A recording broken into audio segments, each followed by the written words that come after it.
இன்று ஒரு மனிதரின் நினைவு நாள் அல்ல, ஒரு நம்பிக்கையின் நினைவு நாள், ஒரு தாயின் கண்ணீரை துடைத்த கரங்களின் நினைவு நாள், ஒரு ஏழையின் வயிற்றில் பசியை அணைத்த இதயத்தின் நினைவு நாள். அவர் ஒரு அரசியல்வாதி மட்டுமல்ல, அவர் ஒரு உறவு, அவர் ஒரு ஆதாரம், அவர் ஒரு தாயின் மகன், ஒரு ஏழையின் காவலன், ஒரு தமிழின் துடிப்பு.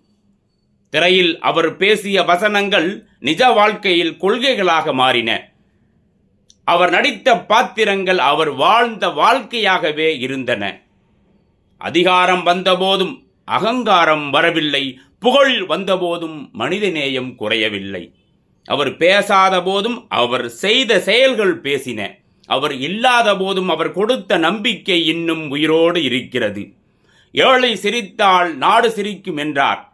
அதை ஒரு வசனமாக அல்ல, ஒரு வாழ்வியலாக மாற்றினார். இன்று அவர் இல்லை.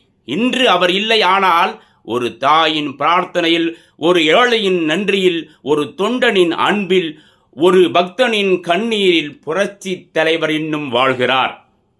மனிதர்கள் மறையலாம்,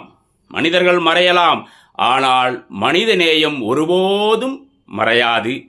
அந்த மனித தெய்வத்தின் பெயர்தான் மருதூர் கோபாலன் ராமச்சந்திரன். புரட்சி தலைவரே, உங்களை பக்தியோடு வணங்குகிறோம். நீங்கள் விதைத்த மனிதநேயம் எங்களை வழிநடத்திக் கொண்டே இருக்கும்.